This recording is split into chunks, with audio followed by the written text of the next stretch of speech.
So this weekend was the Ultimate Time Wizard 3v3 YCS in Las Vegas. I just got back from it, and I kind of wanted to talk about the event and kind of talk about how I felt about the 3v3 structure, the tournament. I'll talk about my personal run, as well as some other things. You know, we had a pretty fun weekend. It was a pretty good time. So I want to talk about it. I think the first thing I want to cover is just how absolutely amazing this 3v3 format of multiple formats really was. Not only for the game as a whole, but like I think for like Time Wizard as a whole, this was literally the best approach we could have to Time Wizard. And I think this is honestly the best approach we could have to Time Wizard moving forward. I have never been more excited about an event in my entire time of playing Yu-Gi-Oh! In all like over 20 years of the game now. You know, I'd never been more excited about an event than this one. It was really nice to, instead of having that divide between other formats, reaching out to good Edison players I know or good GOAT players I know and being like, hey, you should team up with me. You know what I'm saying? I think there's a constant divide between the communities, you know, and it's because of this isolating pattern of there's only one good format, right? Or like when it comes to the Ultimate Time Wizard events prior, it's always been like, okay, it's going to be only Edison or only GOAT or only Tengu or whatever, right? They've always locked it down to one format, and I think that's what creates the divide because, you know, coming from Tengu, especially when all the events were just Edison, it felt really bad because then Tengu players really didn't have an incentive to go or even play Tengu, right? It wasn't ideal because it isolates a lot of the other people who like other formats when you force everyone to play one single thing. What I really like about the structure of this 3v3 format is it encouraged everybody to kind of want to work together rather than compete of what format is best. It's like, hey, we now have to work together with these guys and find the best players we possibly can to make our team, and it involved multiple formats. So rather than, oh, this format's the best and the one we should play, it was like, oh, we all need to play together now. And I think that was a really cool idea for Konami, and again, I think the best possible thing they could do moving forward. I would really like to see them do this again, even with other formats. Like you could cut GOAT, for example, and add in like Miami or add in Hat or, you know, Fire Water, you know, you could even throw Toss into the mix, whatever. It doesn't matter. I just think it's really cool to basically, instead of putting out one single thing, throw out multiple options and then structure a team with your friends and a group of people around who you think will be best at what era of Yu-Gi-Oh! And I think that's so fun by comparison to what our current structure is, and so I really hope to see them continue doing that. This also encourages that rotation between formats. One thing I noticed while playing is, at least this was the experience for my team, I don't know if this was for everybody, but Edison and Tengu really typically would conclude their matches before GOAT would ever be close to being done, and that's just because like the game speed divide between 2005 to 2010 and 2011 is pretty vast. So for, you know, me and my buddy who is the Edison player, we kind of got put in a position where like our GOAT player didn't really feel like he contributed because we either would hard win or hard lose before that match would conclude, and so it rarely was dependent on the GOAT player. So that kind of felt awkward for our GOAT player, I guess I'll say, which you know, that's where having formats of similar speed could be maybe better or more ideal. I don't know, but it does again open up the idea of rotating between multiple formats and keeping that structure. The nice thing is for example, if they were to make every Time Wizard event a 3v3 of multiple formats, you know, like I know some people might be disappointed they can't like be like a singular player playing in like, you know, their favorite format. Like there might be some Edison players that'll be sad, like, oh, I can't just like solo run Edison. Like granted, you get to do it in the 3v3, but the nice thing is when they encourage people having those formats, it means there's going to be a lot of pods that fire off for that same format. So for example, there was quite a few Tengu pods that fired off. I think we ended up having 9, and they didn't actually put the Tengu pods up until day 2. Like day 1, they didn't even put them up. So like they enabled it later, I think after people were kind of requesting like, hey, can we play Tengu pods? You literally have it at the event. So that was kind of interesting. But yeah, it basically means like, hey, if you want to play solo, if you want to do your own thing, there's plenty of side event pods, and you know, they give tickets, they give, you know, play mats that are worth money or whatever you want to do with it. And I think that's a really good structure. I think that's like the best way to do it, because that really brings the communities together and kind of ends that turf war of what's best or whatever. Because again, when only one format's played, it feels bad for everyone else, and that can kind of build that animosity of like, well, you're unwilling to play my format, I don't want to play yours. But now it's like, okay, well, we can all play together. So yeah, really cool event. Super happy with how that went. So now we can move on and talk about how I personally did at the event, what my tournament experience was like, what the run was like. So we'll first off talk about, what happened with my team. I did have a little unfortunate circumstance. So we initially had a GOAT player lined up, and then Bobby Break was going to be playing Edison for me. But then literally like a day before the event, Bobby like got sick and wasn't able to come out, which was really unfortunate. So that means we kind of had to scramble to find someone last minute, and by accommodating to do so, we had to move my GOAT player to Edison and then pick up a GOAT player, which like, I don't want to say like either of them like underperformed or anything like that. Like, both of them were fine. The awkward part was like, our Edison player was like obviously, preparing for GOAT and stuff like that. So it did just kind of create a bit weirder of a dynamic, but I mean, it was fine. All things considered, our team did pretty well. I mean, there was a lot of really stacked teams at this event, and a lot of them got like booted out early. Like that, it was like surprising to see like just how many like well practiced or like super like there was a lot of like retro players that kind of just like lost to random stuff and were knocked out right away, which I thought was like pretty interesting. So yeah, my team, we'll kind of talk about like what exactly we did. We were on like, or I was on X Sabers obviously, and the reason I decided to play X Sabers was because a lot of people assumed I was playing it just because it's my favorite deck, and it is my favorite deck, and that is like a valid reason to play it. Just play what you're good at, right? But that wasn't necessarily like my primary reason. I actually was heavily considering Karakuri for this event. I had a build put together. I was like very well prepared for running Karakuri, but I don't know, basically I was kind of rationalizing in my brain a bit, and I was thinking about what are other people going to play, and my assumption is it's either going to be people are going to be on agents because they're going to think it's the best deck, or people are going to be on like a trap deck to counter it. So like it's going to be like Gravekeepers, or they're going to be playing on heroes, or some stun variation. And so when I thought about it, I was like, I actually think this is a really strong event for TG stun, heroes, and Gravekeepers, as I mentioned in my tier list. And just going off that assumption, I was like, okay, well, if stun decks are going to be relevant and agents is probably going to be the most popular build out, like deck out of the build, then I just kind of have to gamba the matchup versus plants, because I'm pretty confident in my matchup versus agents. And so I was like, okay, I think like having a Decree main deck sounds really, really strong. So I decided to play X Sabers. We'll kind of talk about my like how the rounds went, and then I'll talk about the build itself. So basically, the first round I played against Tengu Plants, and I had the unfortunate circumstance of my opponent, happened to find Dust Shoot in his hand all 3 games. So managed to win through it once, but obviously couldn't win through it 3 times. That's a tall ask, especially in a 50-50 matchup like Plants is for me. So yeah, we ended up losing round 1, and then we moved on to round 2. I played against agents, and I ended up beating them. I had a absolutely nasty play versus agents where I like turn 1 like into their field, I made a Catastor or whatever, or like I went first, they swung into my monster, I summoned a tuner, made Catastor, they Herald of Orange Light with like Venus Gotchi on field.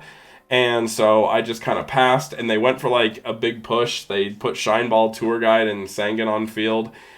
They swung for a bunch of damage, and they got me pretty low. Then they just passed. And so on the following turn, I was able to Rhoda for TG Striker, and I drew into Spell Striker, which let me do like a Librarian into Trish play, and it ended with like end phase search with Dark Soul like 3 times. And it like got him down to top decking. It was absolutely filthy, and so that game was like quickly over. TG Striker and Spell Striker came up clutch. In fact, I'll probably pull up the build here so you guys can see. But yeah, TG Striker, Spell Striker came in so clutch in that matchup. Just having things to do in outside of your your singular summons, which a lot of these cards kind of rely on. So yeah, those cards felt so good. Ended up winning that, and then game 2 I ended up bricking pretty bad, and I just kind of like lost. And then game 3, I remember I didn't actually have anything, but I sided into this Vanity's Fiend, and then I drew into like all my spell 1-ofs. So I Dust Shooted him because I sided into Dust Shoot. I had Dark Hole, Monster Reborn, and he ended up like summoning a Hyperion while I was like sitting there doing nothing, and I like Darkhold his board, and then I Monster Reborn the Hyperion, and then tribute it for Vanity's Fiend after seeing his hand with Dust Shoot, and I saw he had like 2 hand traps, and then like Gores plus like 2 other boss monsters, and I was like, wait, he just literally cannot out this Vanities, and so I just poked him for 3 turns and ended up winning the game. So that was pretty hype. And then after that, I played against Gravekeepers, and like I said, like having the Decree main, and like I think X Sabers is winning versus Gravekeepers as well. That was like a swift 2-0. I opened kind of the nuts against him. I opened like Heavy Storm, double Fall Troll, and I won the die roll, so I like set Emmers, and he like swung into it, and he like summoned a Gravekeeper, set a back row past, and like I don't know, he didn't open very well in those games either, but yeah, it was pretty one-sided. Shout out to Loofbone in the Discord. That was I got to meet him in person, which was really cool. But yeah, he drew kind of bad, and you know this is already a pretty hard matchup for Gravekeepers, so we ended up getting the 2-0 there. My team ended up winning, so yeah, basically we were X1 at this point. We go into the next round. I end up playing against Agents. I won basically every game 1, and then we go to game 2, and game 2, I don't even remember what happens. It was just hard. But then game 3, I go first, and typically with this build, when I go first, I side out a lot of like for example, I have like Creature Swap, I have TG Striker, Spell Striker. All these cards are really good going second, and then they're less good going first. So versus Agents, I would like side those cards out and then side into things like Blackhorn, Warnings, and like Thunder Kings, and even like the Vanity's Fiend. And so I got into a weird position where versus Agents, I guess like turn 1, I just normal summon Thunder King, set a back row, and passed, and my opponent literally just had MST, Mind Control, Synchro for Bryanak, and since I he got rid of my 1 back row. I don't have like the going second responses deal with Bryanak, so all I could do was set a monster, which he could then just pitch the bounce, and then he had Tour Guide BLS, and so it was just like, I don't know. Like the losses I had just kind of felt like high variance losses, it was just kind of unluck. But all in all, I was like pretty happy with the build. I tested this build a lot prior to the event, and it felt really good for me. So I don't have any gripes with it. But at that point, after I lost, my team ended up losing. So we went to X2. We decided to stay in, and our next round opponent didn't even show up because it was X2. So we got, I guess, another win on the next one. And then the following round, I played against like a Chaos Control build, and I obviously was not prepared to play against Chaos Control. And that dude just kind of cooked me. I'm not going to lie. He opened the nuts like 2 games in a row. Like, best card in every scenario. Like, he normal summoned a DD Warrior Lady, which, like, if you look at a lot of my cards, like, when I have a set Emmers, it's, like, insane. And then followed up a Tour Guide back into DD Warrior Lady. Like, just kind of had the absolute nuts in 2 games in a row. So he just kind of cooked me, but it didn't really matter. We just stayed in, play, like, because we went, I think my team lost that round as well. And then we were like, all right, well, we're X3. We thought about dropping, but then we're like, oh, we could stay in for tickets. So we played the next round, and then my teammates actually won before my match concluded. So we finished the day X3. And got some tickets. So it is what it is. It was an all right tournament run. It didn't feel too bad. Like I said, I think early on the deck was performing really well, and then as we kind of started, as the team kind of started losing, we got to a point where like that Chaos Control deck. I'm not gonna be able to prepare for something like that, so just kind of awkward. But overall, it was still a lot of fun. I'll kind of talk about like my build and why I made a lot of the choices I did. The only big changes I did from like the Collectibles Exchange tournament when I played in California is I adjusted the side deck a lot, and I also changed the main deck. I was on 41 cards, and I decided to just cut the 3rd Decree down to 2. I felt like this was a bit cleaner, and I just wanted to guarantee I would open like my engine, so it would be Hamster, Emmers, or Dark Soul, because that's what's going to get the deck moving, and that's like critically important.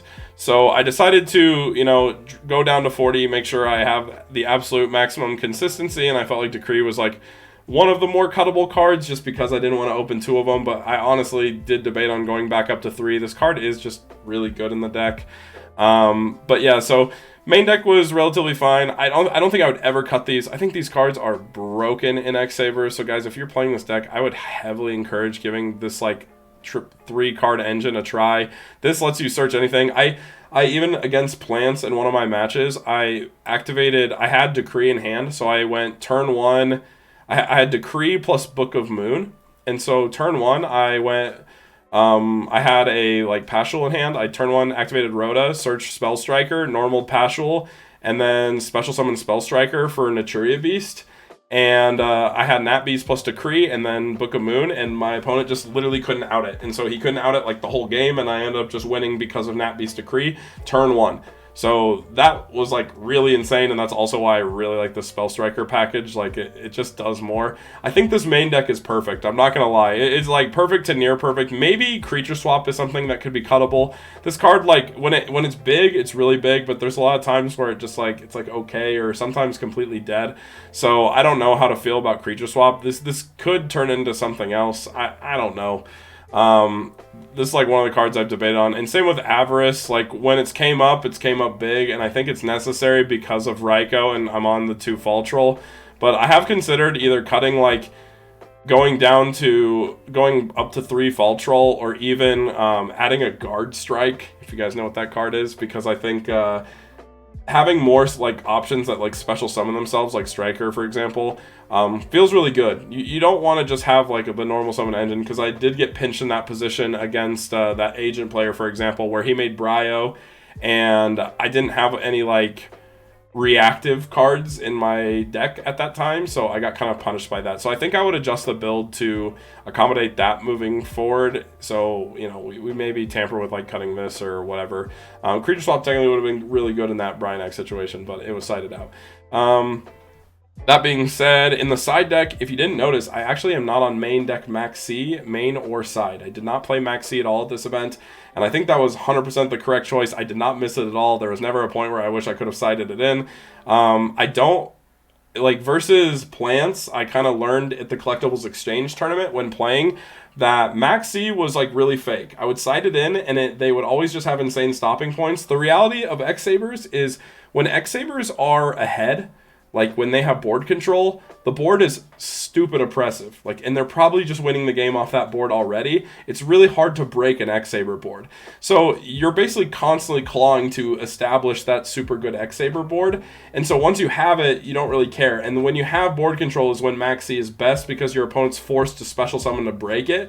But when you don't have board control, you're basically stalling on like an Emers or a Paschal or even Hamster. You're just kind of slowly playing the game to build into a big play later, which means like I noticed while playing against plants, my plant opponents would just kind of like, you know, they would accelerate pretty quickly on that downtime, but they always had stopping points where like if I max seed them, it like 1-for-1 and they'd pass, and like they just didn't care. And so I felt like Max C just felt really weak. It felt really bad for me, and the only deck I ever sided it in was plants. So I decided to shake it up, and I swapped to Gozen Match, and I put in Blackhorns, and I really liked this approach better. I actually think moving forward I would cut a Blackhorn and add a third Gozen Match, because you really want to see this versus plants. This like hard swings the matchup for you. Like this card is so good versus plants. They can't summon like anything, and everything you have is earth and still works under it, and 90% of the synchros you make are like earth, you know what I'm saying? So like it really doesn't turn off options for you. If you get Nat Beast plus Gozen as well, that goes really hard too versus the likes of plants. So definitely something to think about moving forward. I think that would be like one of the adjustments I'd make. Debunk, I didn't cut this. I'm glad I didn't. This card came up where I was able to hit a Max C on like a big push, and that felt really good.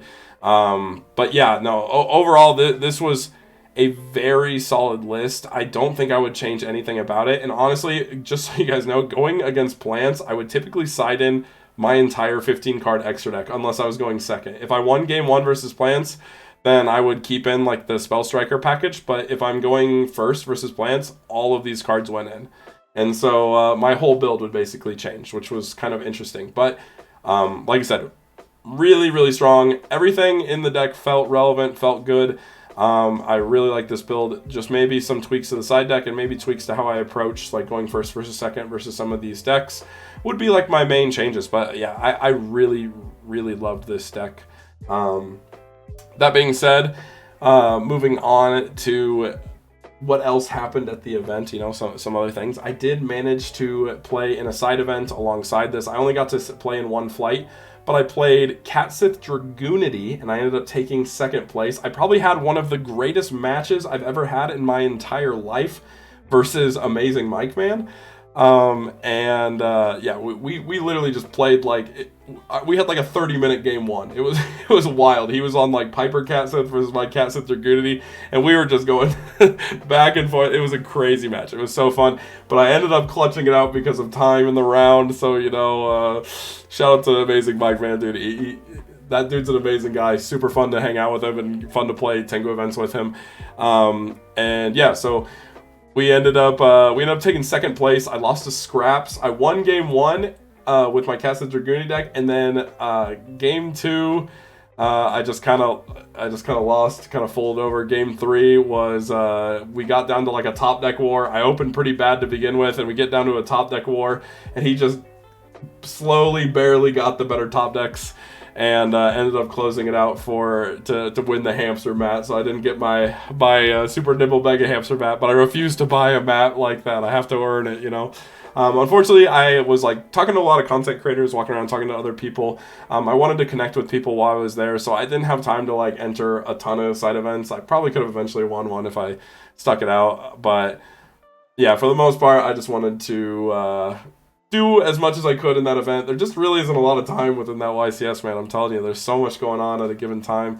Had to help out a friend with the situation as well. So, yeah. But yeah, that was kind of my experience with the YCS. You know, some other I met a lot of fans of the channel, which was like pretty fun. You know, there's a lot of people. I was like surprised at how many people like actually knew my channel and stuff like that. And so if you were one of those people that came up and said hi, I really appreciate you. It felt really good to like know that there are people out there that, you know, watch my content, stuff like that. And it was really cool putting faces to names, meeting some of you guys. A lot of fun. But one situation that was kind of spicy, all right? This was kind of funny. There's a dude, I'm walking around the venue, and this dude just looks at me, and he goes, dude! And he just comes up and just gives me a hug. And I was like, okay. And, you know, and I just assumed he, like, watched my channel, was, like, an excited fan of the channel, right? And then this dude's like, you're Brian, right? And I was like, oh, no. I'm not Brian.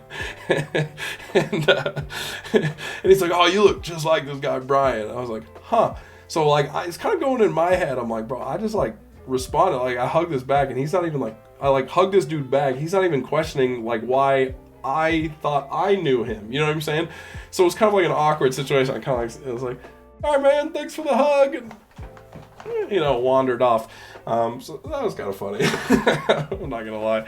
But yeah, met a lot of great people. It was a super cool event.